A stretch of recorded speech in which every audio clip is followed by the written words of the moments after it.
All right, Lisa, welcome to Get Shit Done. Thank you so much for having me. We're going to knock this interview out quick because Mercury's in retrograde and my computer was shutting down. So, we're going to do a check in. Where we were last at, I asked you what your vibe was, if you ranked on from 1 to 10, and what was your number?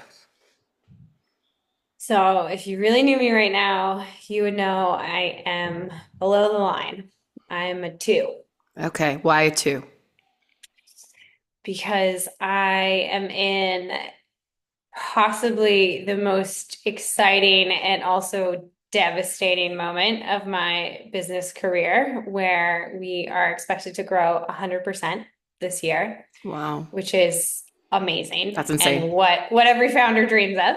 And we're not starting from that small of a number. So it's really big for us. And at the same time, we burn out a lot of people. And so we just had quite a few people quit. And it is feeling really, really hard to just recognize what went wrong, hire new people, manage through it, move forward, and like bring back the excitement. Well, first of all, sending you so much love because that's hard. That's really hard. It's like, when you're growing a business and you have these people on the journey with you, I think it hurts the most too in the early stages because those people took a risk risk just as much on you.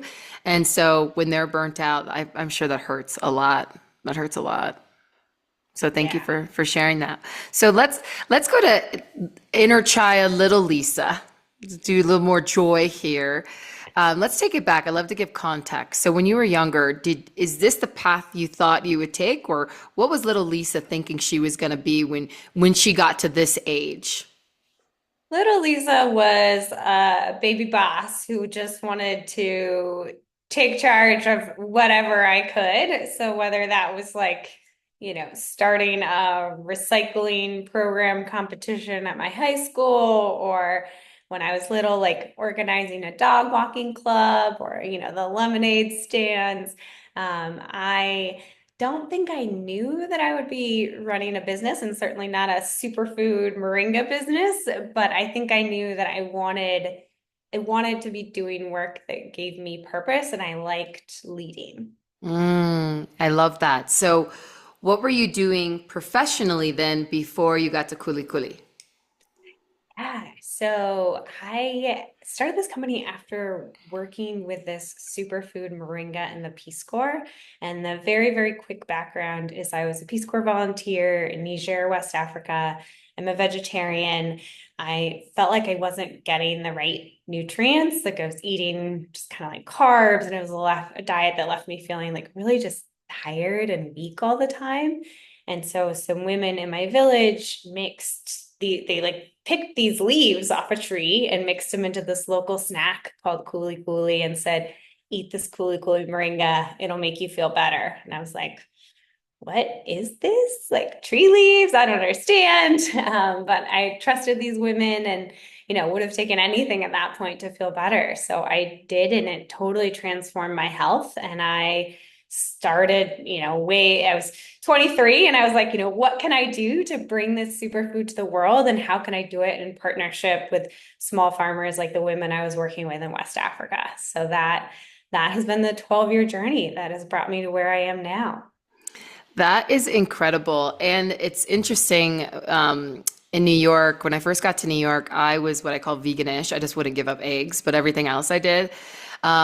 But similar for 3 years, I just felt like very toned, but exhausted. And I'm like, Yeah. this does not work for me. And it's very carb heavy. Even a lot of the plant-based, I find alternatives in the market. I just felt like, yeah, it's not meat, but like it's other toxins. Mm, So, yeah, especially in the I feel alternative you. meat side of things, and then very carb heavy. So I completely hear you. That was my journey. And then I like incorporated meat again, moving to Latin America. But oh my God, like finding a good alternative was really hard to keep my energy up. Yeah, it can be so challenging when you're on a restricted diet for any reason, trying to find the right things for your body. Exactly. So, okay, we're 23. We are in this village. These women, these aunties, we're like, look, girl, like we have ancestral food, nutrients. We got you. Totally. You're like, I got to bring this to the market. How in the heck did you get started? I failed my way forward for quite a few years. So Common, very common. yes, yes. I was like so fired up. I was like, okay, we got this. We're gonna do this. The like youthful optimism of your 20s. Came home, like walked through the aisles of Whole Foods. I was like, nobody knew about chia seeds 10 years ago. We used to be talking about chia pets. Nobody knew what acai was just a few years ago. Like, why not Moringa? I could do this. I got this. And then I realized, like, oh my God, starting a company is so much harder than I thought it was going to be. Um, Hmm. and so then I got a day job because I had to pay rent. And this was my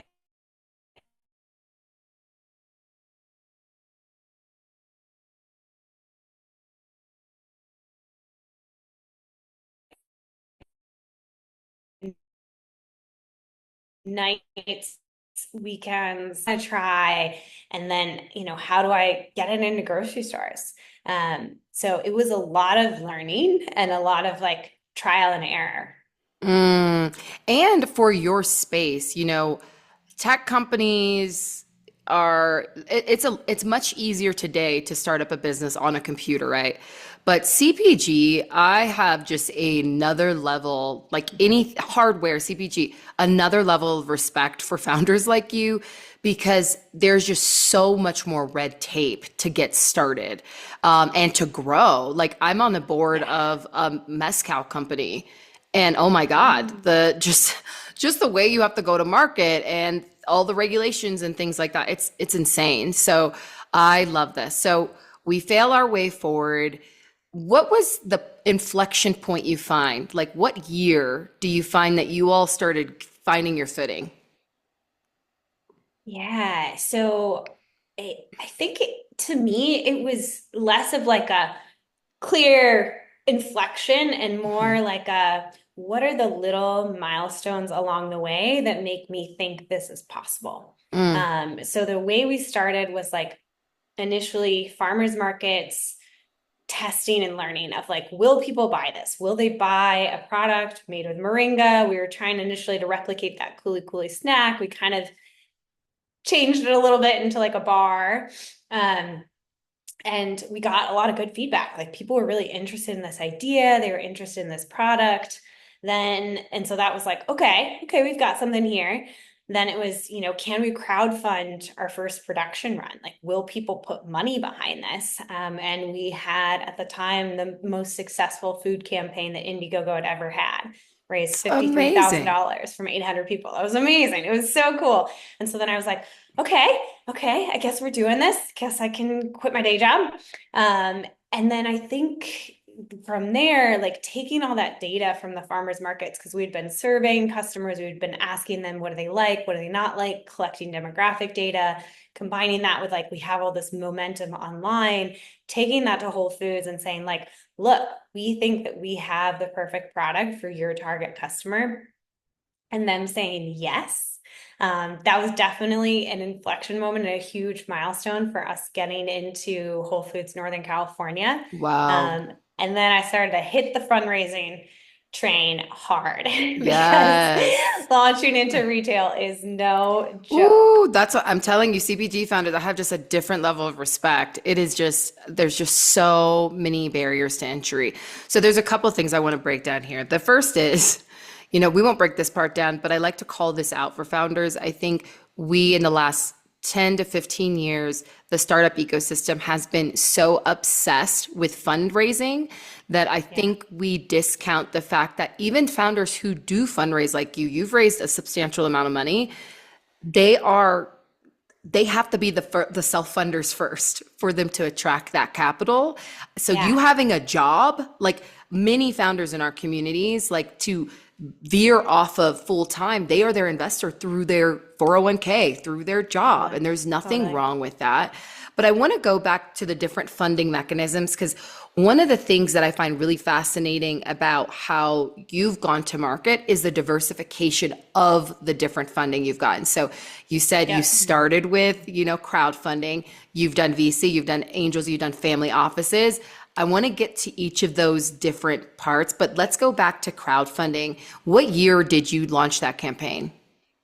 2013. Ooh, this is throwback. Oh my God. So Throwback moment. I just got out of college, so I get it, get it. Yep. So, Yep. yep. So, walk us through what do you think made that campaign? Because you said it's one of the most successful they had for your segment during that time.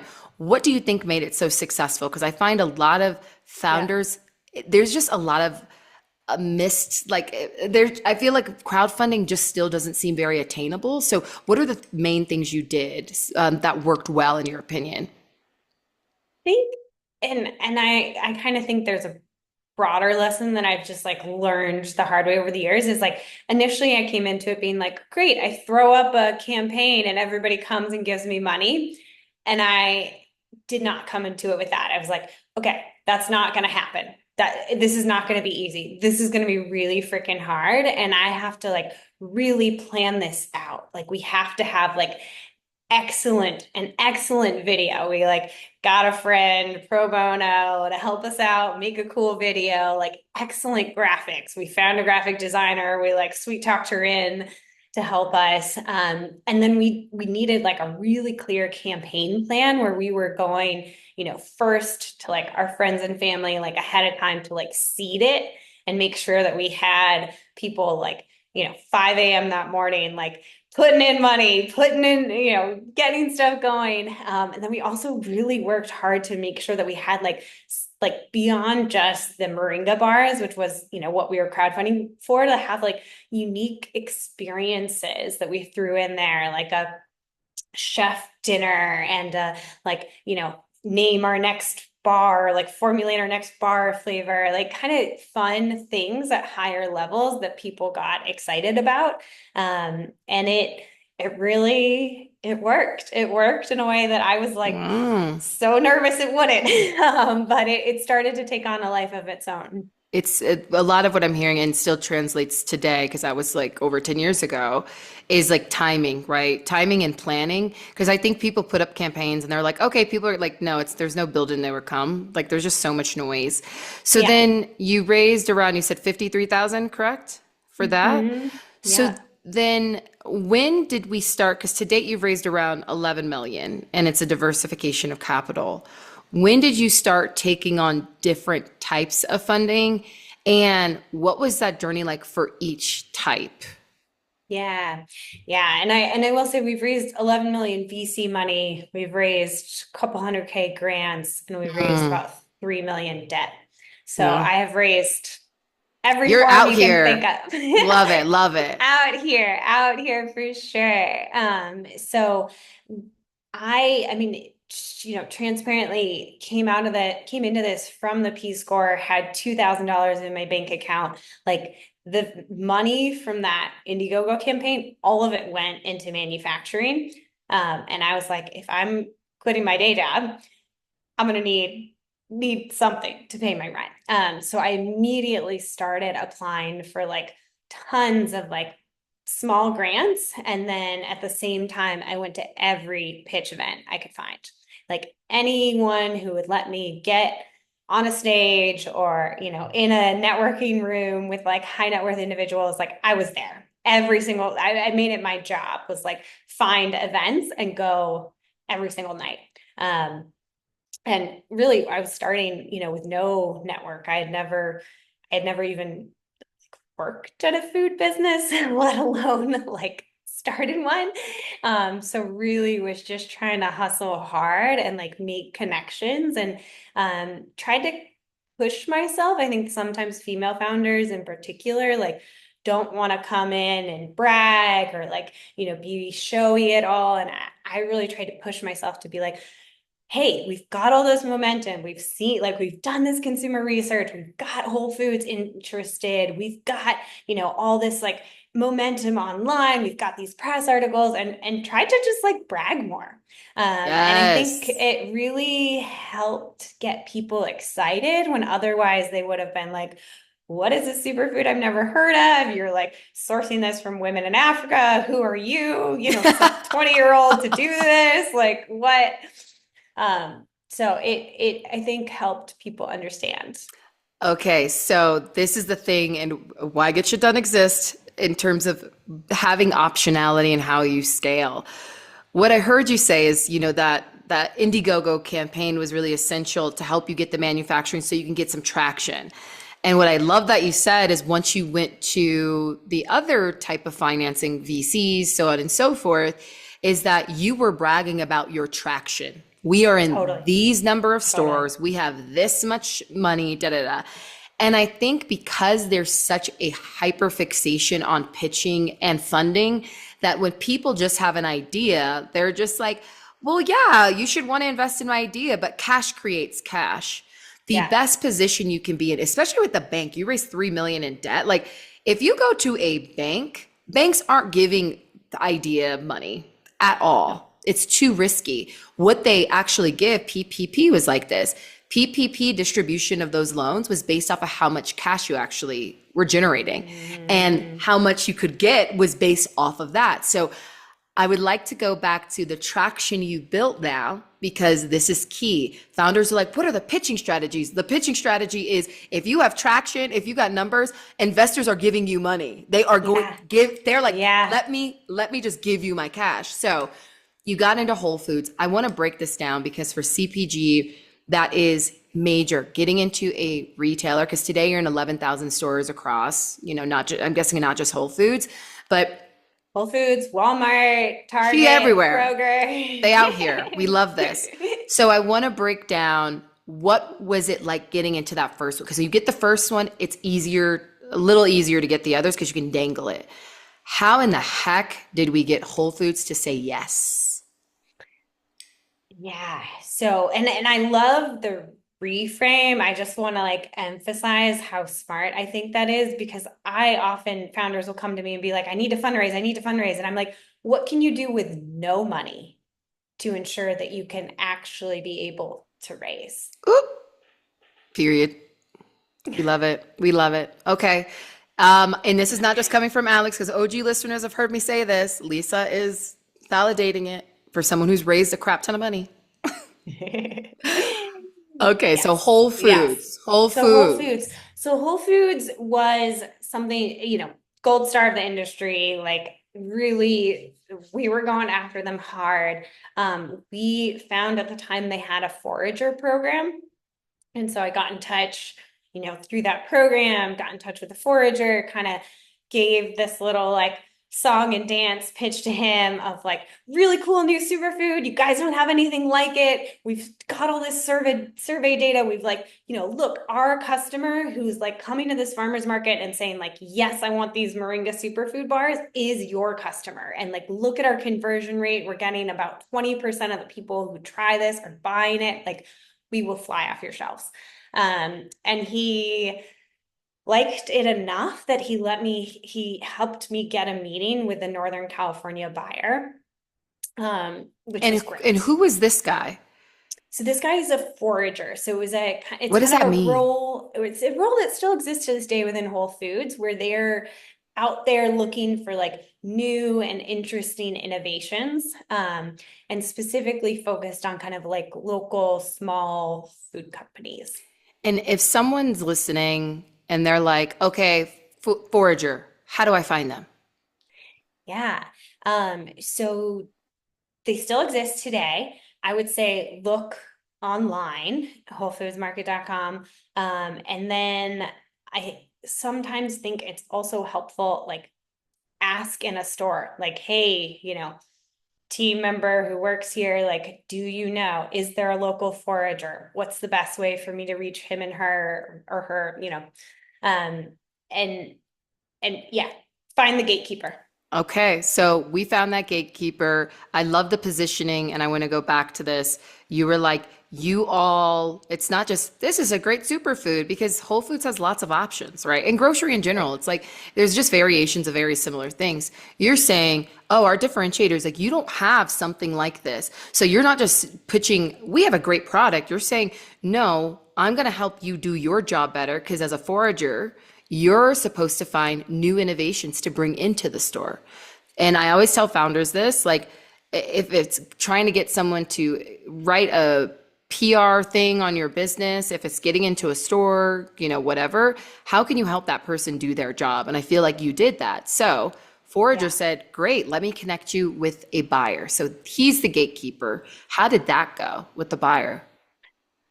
Honestly, it remains one of the best sales meetings I've ever had in my life. Okay, so why? So what happened? Tell us how you killed that meeting. What did you do, Lisa? So I was so nervous.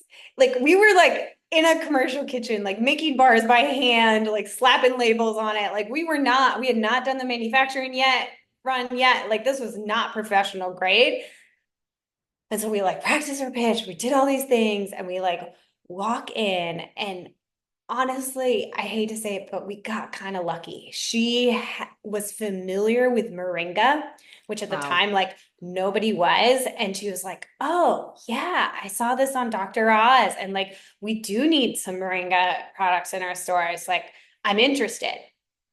And I was like, Mm. oh, okay, great. It's all going to be like this. This is every buyer meeting. It was not every buyer meeting. I think the catch and the thing that I didn't understand is when she authorized us for the entire region, I was like, oh, whew, we're done. We're in. We're going. And what had actually happened is she had authorized us to be able to sell in. And so I Mm. then spent the next 3 months, I kid you not, driving to every Whole Foods in Northern California. I went from Reno to Sacramento to Fresno and like everywhere in between and selling in. And basically, my deal with all of them is I was like, hey, I'm going to come here and I want to sell in these bars and I want you to take them and I'm going to stand here and like literally stand in your store for 4 hours and pass out samples and ensure that like we have sold through half of this by the time I leave. And it was kind Mm. of an offer that they couldn't refuse. They were like, oh, yeah, like if you stand here and pass out samples, like we'll put you on the shelf. And so that really helped. And because we started to gather some momentum, so we were able to show like, hey, Fresno, look at what Reno's doing, like look at these sales numbers. And the sales numbers were obviously because I was standing there passing out samples, but it gathered some momentum. And so then we managed to get the entire region to bring us in a relatively short amount of time. This is amazing. And it reminds me of a little bit of Sarah Blakely with Spanx when she got into the Saks Mm, stores. And she would go there personally to make relationships with the sales associates on the floor who yeah. then to educate them on this product. So then it's in the back of their mind. So when a customer would come in, oh, you need to try this thing. So I love, love, love that you took this approach. So you're like, okay, we got buy-in and we're able to now sell into these stores, but I still have to do the work and go to each store and make sure that this is successful. So now we have to, the unscalable thing is get the relationship, get in, but now we have to scale that. And one of the Yeah. things you've done really well is the follow up and getting into different stores. Like, how do we templatize and replicate this process so it can scale? Can you walk us through that process of once you figured out, here's what works in this, the baseline for one store, and knowing that there's going to be nuances, what are the things you started replicating that you realized were kind of a recipe for success to then get into other stores? Yeah. So I think there were two things that were really key. One was for me, it was all about like consumer insights. Like I really saw it as like this is a way for me to like really hear from customers. What do they like? What do they not like? Like what are things we can change on our packaging to just like make this a little bit more appealing? So at the time, you know, again, nobody knew what moringa was. They were like, Moringa, is that a fruit? Is that a like, what is this? But there was a lot of interest in this idea of like, you're eating this bar that tasted good and you're getting half a cup of greens. And that those greens would support your energy levels and they would support your digestion. And people would like feel it. Like moringa really does provide nutrition you can feel. And so I started to like hear this. Was throwing out a bunch of pitches, like doing demos, just like talking all day. And I was like, oh, half a cup of leafy greens per bar. Like that's something that resonates. So we ended up actually like changing our packaging to make sure that like when I wasn't there standing in the store, like people could see like, oh, 4 ingredients and half a cup of leafy greens in this bar. Like that's interesting to me. It's kind of Mm, like salad in a bar concept. And then the other thing that I really wanted to gather was like a sales story. So I wanted yeah. to be able to say, like, hey, we are selling 12 bars per store per week. So, now let's go to retailers outside of Whole Foods and say like, "Hey, if you bring us in to your 50 stores, we're going to sell 600 bars." Like really trying to lean in on like that sales story and that momentum, and then also using that with investors. And Mm. that was my pitch deck slide. I was like, look, we have proven traction. We are a leader in this bar category. We are something new to the market. We're not like everyone else. And we have shown that we can succeed both online and in retail. And all I need is your money to scale this. Yes, it's not, I need your money to make this work. It's working. We would just Yeah. go faster. Shout out to Rachel Rennock that did this. I know one of the lead investors for one of her former rounds. And this investor literally was like, I want every founder to come to every investor the way Rachel did, which was she was like, look, we don't need your money. We'll be fine with or without it. We'll just be able to go a little faster. How does that sound to you? I was like, come on, big vagina Yes. energy. We love this. Yes, Yes. that's how it should be. So Oh, I love that you're saying that you did this. The storytelling on one side, you being, and when we think of the patterns and themes of what makes founders who have been on this show successful, those consumer insights and feedback is really critical. You're in the stores, you're learning the language people are using, and then you're saying, wait, we need to change some of this language on the packaging because I can't, it's not scalable for me to stand in, I can't be in all the totally. places at once. So, oh, they're saying, oh, okay, let me put this on the packaging so they know how it's not just a snack, it's nutrient rich. And then we're also gonna, sell the story to the investor. It's going to be a different one, but what is going to make them want to buy into this? So we get into Whole Foods, we learn, the insights of their market and their target to sell. Now we are going to other stores. And in terms of the sales process, you were saying that your diligence and just following up, following up. And we say this to founders all the time, sending one message is not enough. People are flooded and Totally. bombarded, especially buyers. So, can you walk us through your sales process that became scalable to then land other stores? Yeah. I call it harassment, charming harassment, I love that.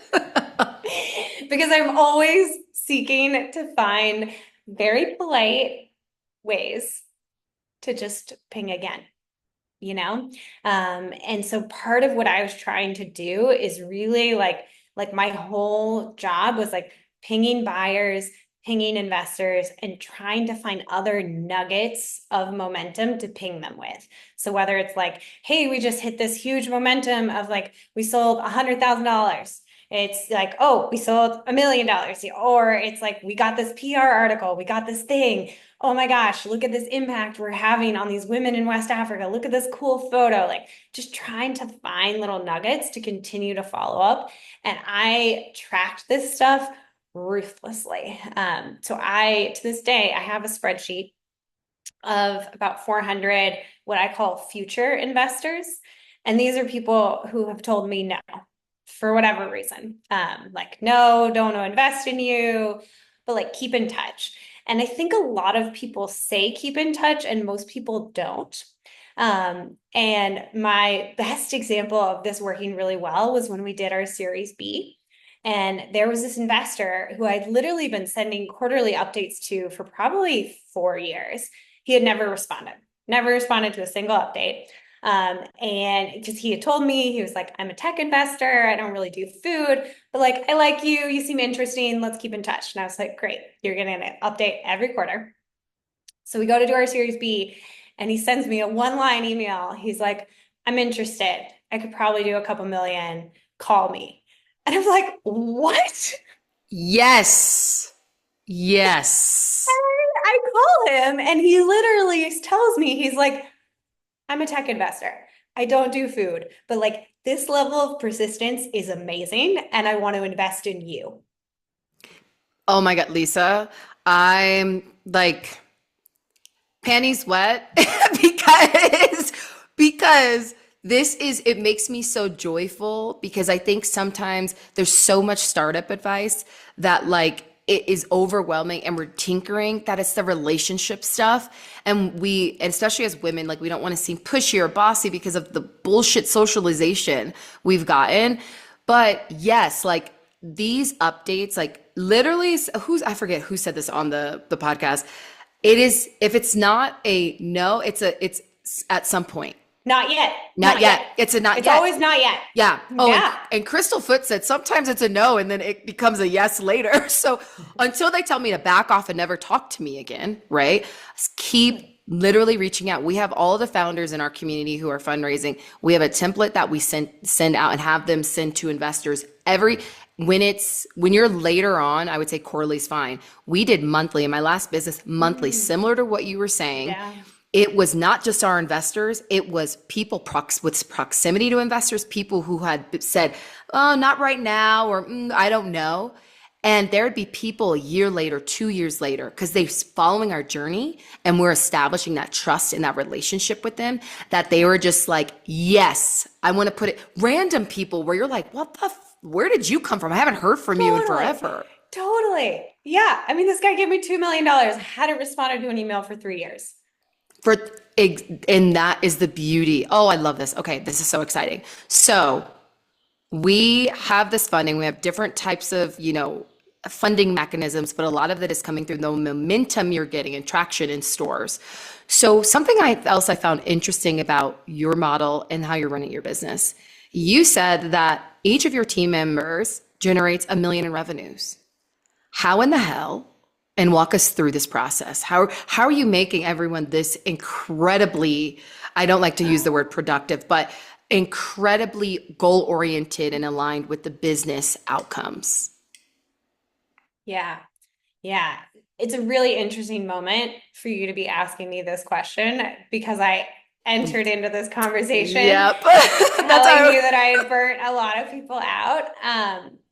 And so I think to level set, CPG is really hard and it is not profitable for many, many companies.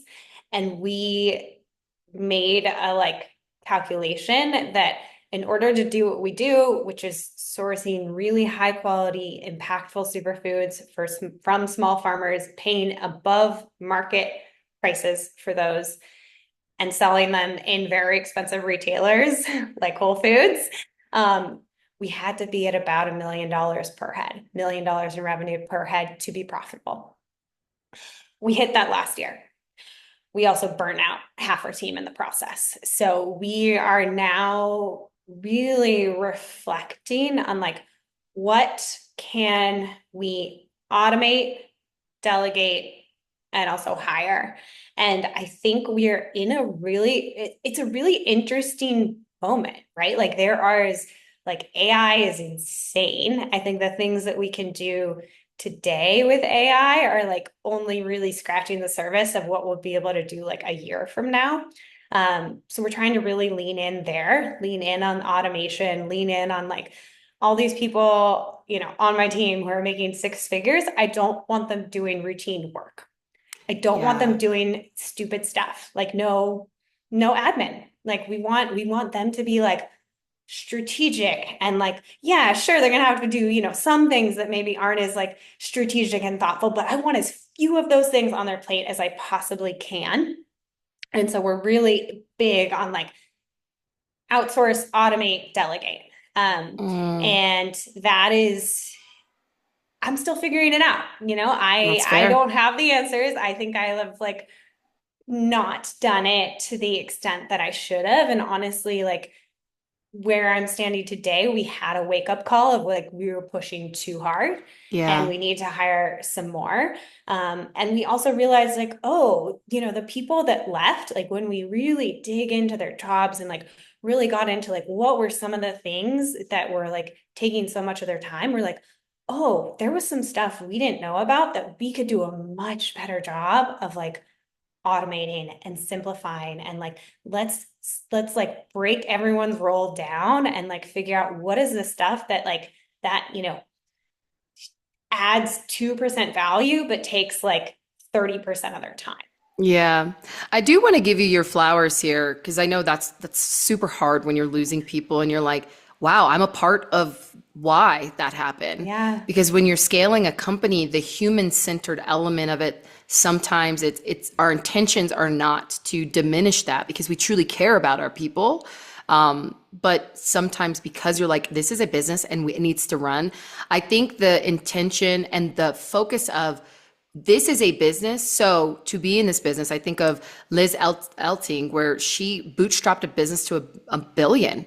And everything was literally focused on if we hire new people, here's the sales goal in order to make sure this can operate. We can't just have Yeah. overhead Yeah. to have overhead.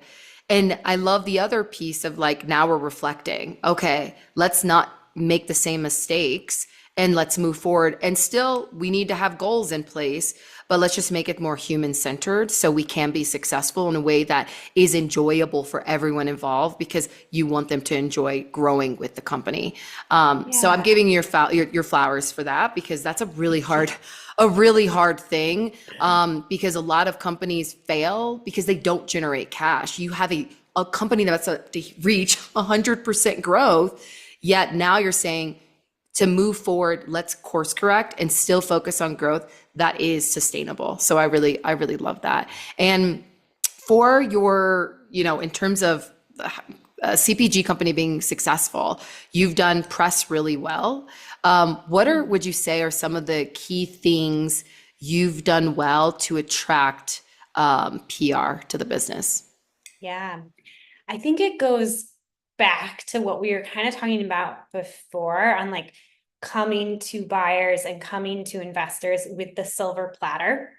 Like I always try to do a lot of like I try to figure out who are the key reporters that are covering this topic and like if I was in the shoes, what is an interesting story that I would write? And so like trying to like figure that out and like hand them all the nuggets on a silver platter, Mm, like here's the story that you want to write that your audience is going to love. And I'm going to like make it super easy because all of these journalists get so many pitches, they get so many like press releases and shit that like isn't relevant to them.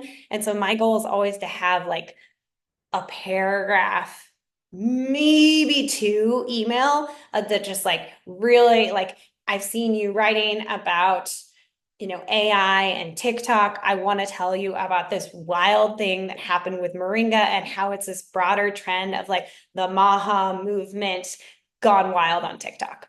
Like that's what I want to tell you there. wow. That was like a pitch I gave last week.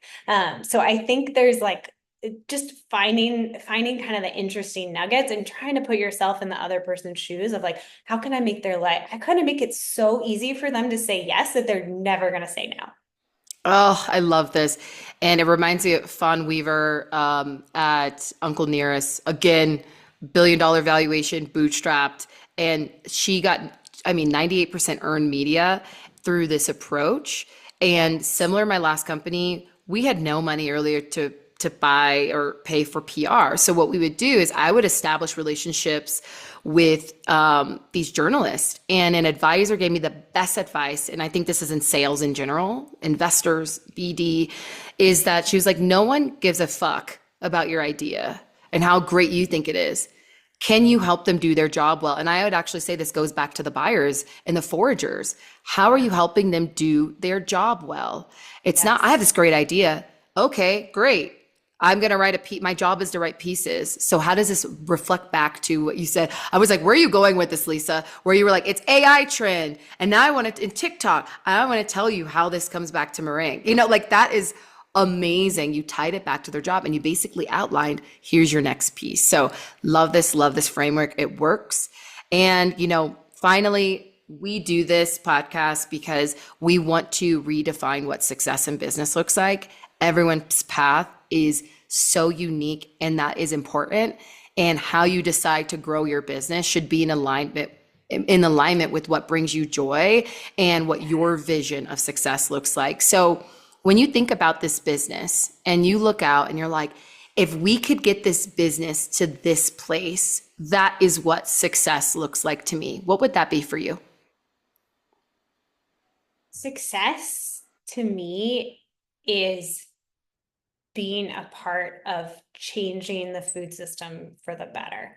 Because the food system we are in today is fundamentally, we are eating crops that are bad for the environment, they're bad for our health, and they're bad for the farmers that grow them.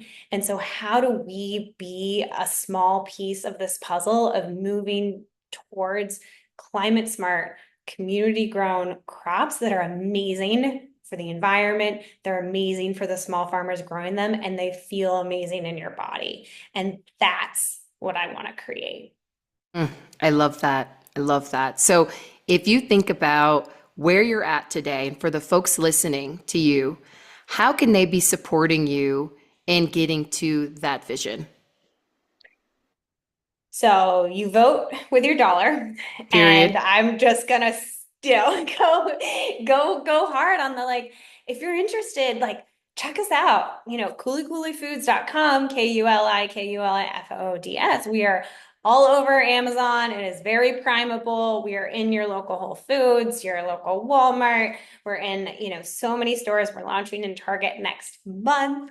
And even if you don't want to try the products, like look us up, check us out on social media, give us a follow, give us a like. We want to share this vision with the world, and we really want to do more to bring these incredible products to market. And it doesn't work if people don't buy them.